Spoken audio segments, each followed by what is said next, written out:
और चलिए आपको सीधा भोपाल लेकर चलते हैं। मुख्यमंत्री डॉक्टर मोहन यादव पहुंचे हैं, क्या कुछ कह रहे हैं सुन। सचिव पर्यटन इलयराजा जी, मैडम उर्मिला, आयुक्त पुरातत्व, इस अवसर पर आप सबको नमस्कार। आज का ये समारोह वैसे तो हर कार्यक्रम का अपना एक मजा होता है, उसका आनंद है, लेकिन आज के इस आयोजन के लिए भी हमारे बीच सारे विद्वान दूर दूर से आए और आर्कियोलॉजी की दृष्टि से राग साहब का भी बहुत आत्मीयता है। आप भी विशेष रूप से दिल्ली से आए, आपका भी स्वागत, अभिनंदन।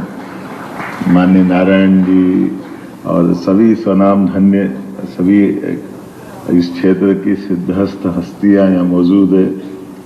वैसे विद्वानों के बीच में बोलना भी बड़े कठिनाई जाती है, लेकिन आज का कार्यक्रम ऐसा है कि वाकणकर जी से मेरा भी संबंध आया है और वाकणकर जी का कितने प्रकार से स्मरण करो, क्या एक व्यक्ति में कितनी प्रतिभा हो सकती है।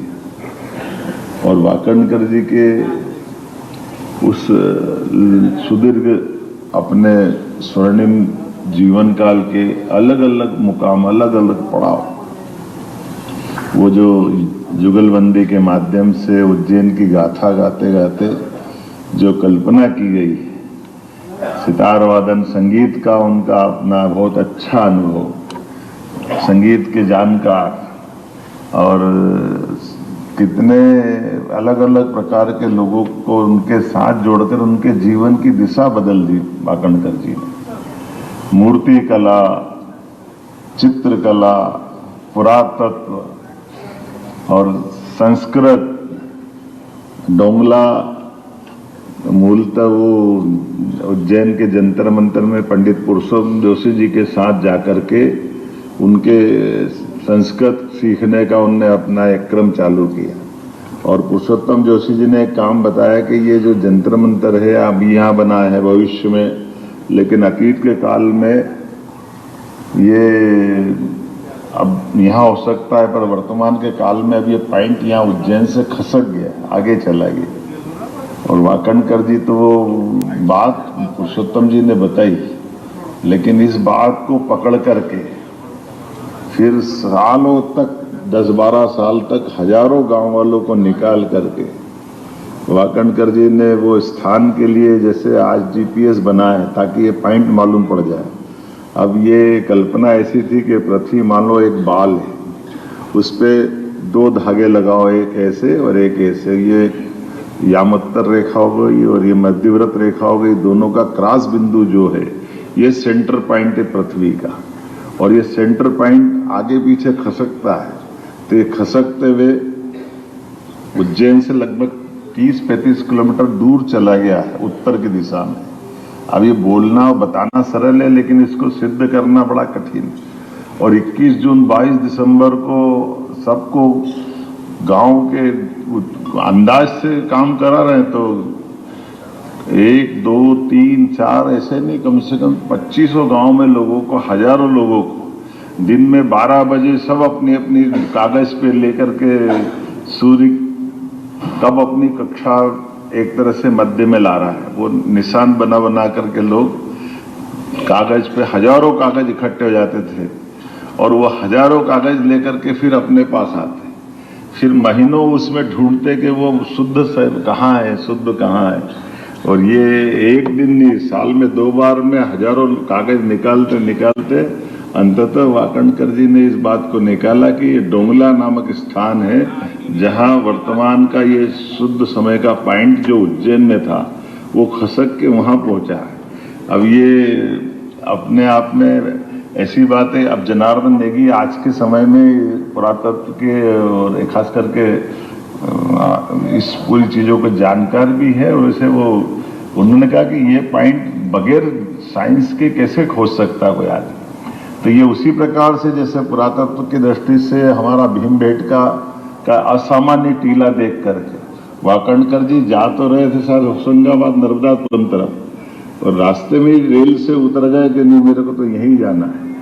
और उस भीषण जंगल में तब आज भी वो थोड़ा चुनौती का है, लेकिन उस दौर में आपने तो समय निकाला ही है कि इतने समय तक अपने जंगल के उस कठिनाइयों के बावजूद भी, लेकिन ये वाकणकर जी ही कर सकते। सच में उनके नाम पर आपको मडवाल जी ने बताया कि डॉक्टर साकल्य जी ने बताया कि ये वाकणकर जी ने पीएचडी करी है इस पे, वो चित्र के ऊपर, और चित्रों के आधार पर आपको पीएचडी करने के लिए टॉपिक दे करके भेजा।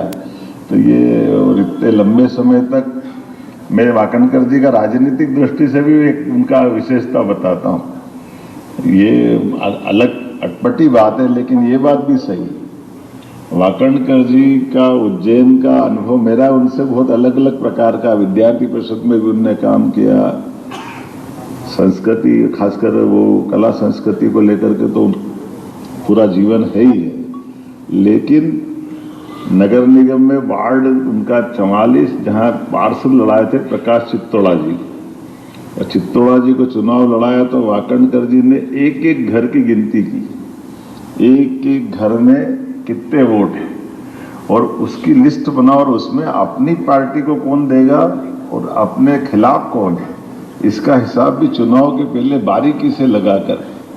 और ये मेरे लिए बड़ा अच्छा अनुभव, जो मैंने बाद में मुझे साइंस कॉलेज में काम आया, तो बारीकी से रखते रखते जितने चुनाव में वोट जिस दिन डलेंगे उसके 2 दिन पहले हिसाब लगा के अपन इतने वोट से यहाँ जीतेंगे जो यहाँ कोई हरा नहीं सकता आपने। तो ये वाकणकर जी का ये जो अपना आकलन है, पूर्वानुमान है कि अब मशीन में वोट डल जाए तो समझ में आए, गिनती हो जाए, लेकिन वोट डले ही नहीं, और एक वार्ड के अंदर का भी हिसाब कितना बारीकी से रख ले। और ये कला को कैसे समर्पित है कि सच में जो जुगलबंदी के माध्यम से बता रहा है कि आज पूरे मालवा के कई कई गांवों में, मैं अगर कहीं से भी शुरू करता हूँ, हमारे यहाँ बोरेश्वर महादेव है दंगवाड़ा का, वहाँ गांव गांव में लोग वाकणकर जी आए थे, वैसा लगा सब पुरातत्व के प्रति उनने एक तरह से आंदोलन जागृत कर दिया। कहाँ कहाँ कैसे कैसे जहां मिल जाए, और कितने बड़ा पत्थर हो उठा के लाने की कोई गुंजाइश नहीं, तो अपने कंधे पे रख के चले आ रहा है। और घर तो ऐसा कर लिया था जगह जगह, वास्तव में वो हीरे मोती से बढ़कर समझते थे वो सारी चीजों को अपने पास के संकलन में। आज कई प्रकार से, जैसे उदयन की कथा बताने की उन्होंने बात कही, वो उदयन का चाणक्य खासकर प्रद्योत का काल, जब वो जेल तोड़ करके गए थे, उस काल से लगा करके विक्रमादित्य का, भोज का, हर काल के मामले में वाकणकर जी ने इतिहास में भी उतने आनंद के साथ अपने से बात करते करते भी जब सुनाते तो ऐसा लगता वो काल जीवन तो हो गया। राजा भोज के काल की, उनकी अपनी युद्ध कला के दरमियान की सारी गाथाएं, तमाम प्रकार की बातें। सच में आज का ये दिन अद्भुत है, जब 30,000 साल पुराने, और यूं तो लाखों साल पुराने ऐसे उत्खनन के इस बड़े क्षेत्र में उन्होंने जो काम करके दिखाया। वाकणकर जी ने महेश्वर, मंदसौर, नावदातोली, इंद्रगढ़, मनोटी, आवरा, कायथा, आजादनगर, इंदौर, दंगवाड़ा, रुनीजा, ऐसे कई जगह उत्खनन और अध्ययन का कार्य किया है। खास करके सरस्वती की नदी कोई मिथक नहीं है, एक वास्तविक नदी है, जिससे राजस्थान, हरियाणा, गुजरात के क्षेत्रों का संरक्षण करते हुए जो आज की घग्गर और हकरा नदी प्रणाली ही प्राचीन सरस्वती का अवशेष मानी जाती है। मैं मान के चलता हूं कि उनके भारत, यूरोप, अमेरिका में 4000 से अधिक शैल चित्रों की खोज और अध्ययन करके जिस ढंग से उनने काम किया, और वो दौर है कि जब एक तरह से वैचारिक रूप से भी वो छिपाते नहीं थे कि वो राष्ट्रीय स्वयंसेवक संघ के स्वयंसेवक, और उस आपातकाल के दौर में इंदिरा गांधी जी ने उनको पद्मश्री अनाउंस किया। ये भी हमारे लिए उस दौर का, और दोनों दल कोई भी हो, लेकिन उनकी उस चुनौती के काल में भी, और वो घटना भी बड़ी जोरदार है। आज राष्ट्रीय स्वयंसेवक संघ का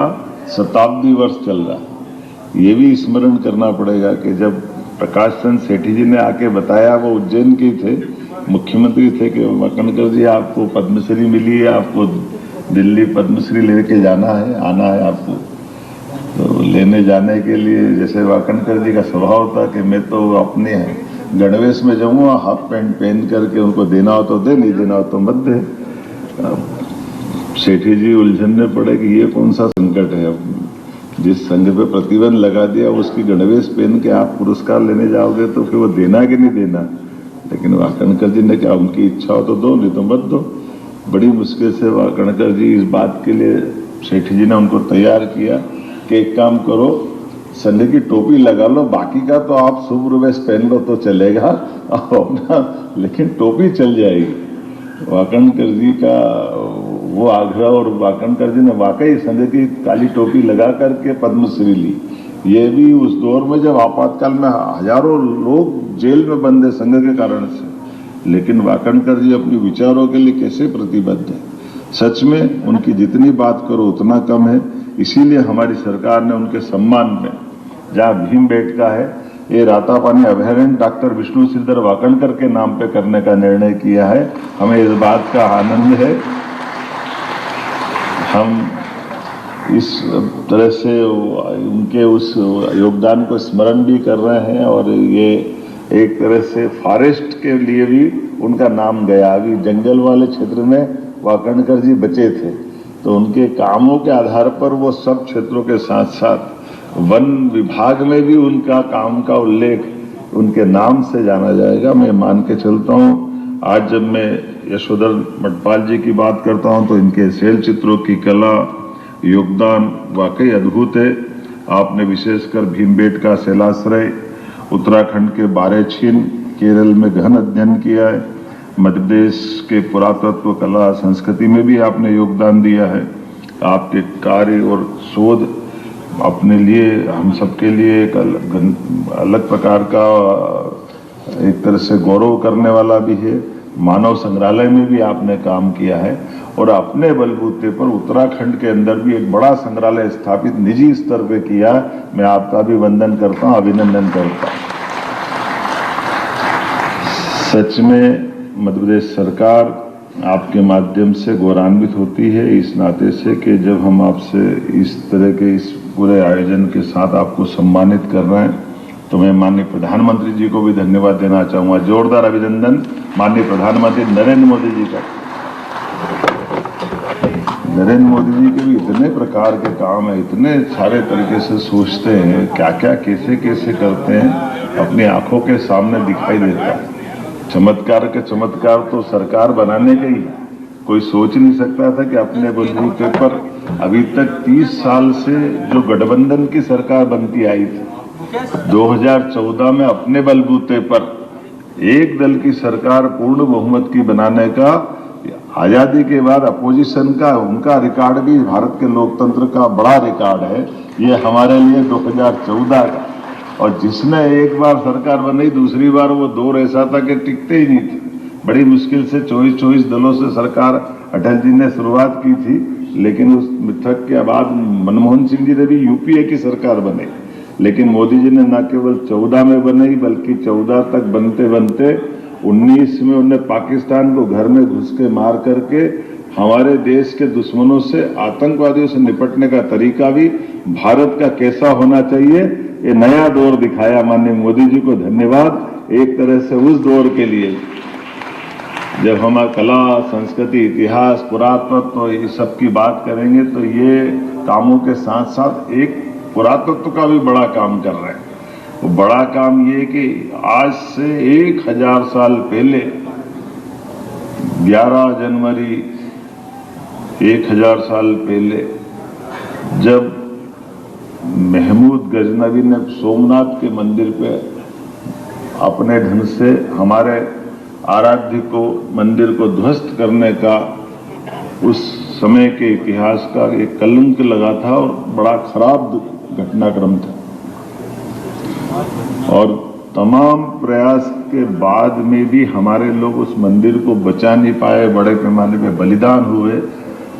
लेकिन हम सबके लिए सौभाग्य की बात है कि वो 1000 साल पुराना घटनाक्रम जब हमारी संस्कृति को मिटाने वाले कहाँ से आए, और आनंद इस बात का कि वही हमारा द्वारका का और वही हमारा सोमनाथ का समुद्र किनारे का अद्भुत स्थान और सोमनाथ का मंदिर आज आकाश से बातें करते हुए वही विद्यमान है। जोरदार अभिनंदन करें माननीय सरदार वल्लभ भाई पटेल के माध्यम से देश ने आजादी का सूरज देखा और हमने अपने सोमनाथ को भगवान के रूप में वहां पा करके उस 1000 साल के बाद भी, जो इकबाल ने कहा है कि कुछ बात है कि हस्ती मिटती नहीं हमारी, यूनान मिस्र रोम मिट गए दोबारा नहीं बन पाए, लेकिन भारत में वो दोबारा बन के खड़ा हुआ है। मिटाने वाले मिट रहे हैं लेकिन हम अपनी जगह खड़े हैं, इसलिए 1000 साल का वो संघर्ष पुनः गौरवान्वित कर रहा है। और न केवल सोमनाथ में, वो अयोध्या में भी भगवान राम को मुस्कुरा करके देखते हुए हमारा गौरव का और गर्व का मौका दे रहे हैं। और न केवल वहाँ, हम तो आनंद में है जब बाबा महाकाल के महालोक का भी आनंद आ रहा है, जो परवर्ती काल में 300 साल बाद इल्तुतमिश के समय ध्वस्त हुआ था, वो मंदिर भी पुनः बना हुआ है। बल्कि भगवान का परिवार महालोक के माध्यम से भगवान कृष्ण के समान भगवान महादेव की भी गाथाएं गा रहा है। इसी के साथ बनारस का आनंद भी आ रहा है। तो माननीय मोदी जी ने कल से शुरुआत करने का निर्णय किया है कि वो 1000 साल के संघर्ष के बाद में भी सोमनाथ हमारे 12 ज्योतिर्लिंग में सर्वाधिक आराध्य है, इसलिए राष्ट्रीय स्तर पर उसका उत्सव मनाने का निर्णय किया। मुझे इस बात की प्रसन्नता कि उससे 2 दिन पहले हम अपने साथ यहाँ ये सम्मान वाकणकर जी के उस अप्रतिम योगदान के बलबूते पर ऐसे स्वनाम धन्य विद्वान को दे रहे हैं। और उसी अवसर पर मध्य प्रदेश कल्चर और धर्मस्व विभाग द्वारा हम उज्जैन में भी 14 तारीख से बड़ा पर्व महाकाल उत्सव का मना रहे हैं कि हाँ, हमारे लिए सोमनाथ महाकाल भगवान के उस दौर के साथ साथ ये कला संस्कृति के भी बड़े बड़े प्रमाण हैं जिनके माध्यम से आस्था हमारी मजबूत होती है। तो मैं उम्मीद करता हूँ ऐसे सारे आयोजन में आज के इस अवसर पर पुनः आपका वंदन करता हूँ। 1-2 जानकारी छोटी छोटी दे करके, वाकणकर जी ने जो उज्जैन में यूनिवर्सिटी में विक्रम में संग्रहालय चालू किया था, बाद में विक्रम कीर्ति मंदिर भी बना था, जो हमारे पंडित व्यास जी महाराज ने उस पर सूर्यनारायण व्यास जी ने बनवाया था। तो हमने वो संग्रहालय भी अच्छा करा दिया, विक्रम कीर्ति मंदिर भी अच्छा करा रहे हैं और संग्रहालय को बिल्कुल आधुनिक यंत्रों के साथ उनकी सारी सहेजी हुई सामग्रियों को संरक्षित करते रहे। तो मठपाल जी से निवेदन करूंगा कि यहाँ के बाद उज्जैन भी वहाँ देखते जाना। हमने आपकी पूंजी को और बढ़ाने का ही काम किया, अच्छा करने का काम किया, उसमें किसी प्रकार से कोताही नहीं। आप को प्रसन्नता होगी आज के दौर में एक संग्रहालय और कितना अच्छा हो सकता है, वो सब करने का प्रयास कर रहे हैं। पुनः आपका वंदन, अभिनंदन, बहुत बहुत धन्यवाद। बहुत बहुत धन्यवाद। हमारे माननीय मुख्यमंत्री जी के आशीर्वचनों से हम सभी अनुग्रहित हुए। अब संचालनालय पुरातत्व अभिलेखागार एवं संग्रहालय को अंतर्राष्ट्रीय स्तर पर पहचान जो दिलवाई है, उसी के लिए आज ये आयोजन ज्ञान और सम्मान का एक अद्भुत संगम रहा। इस कार्यक्रम की सफलता के लिए और यहाँ पधारे सभी अतिथियों का आभार व्यक्त करने के लिए मैं मनीषा शर्मा, संयुक्त संचालक पुरातत्व अभिलेखागार एवं संग्रहालय को मंच पर आमंत्रित करती हूँ। अंदर जाना है, चलते रहो। हेलो सर, आई कहाँ पाएंगे ना माइक पर जाओ।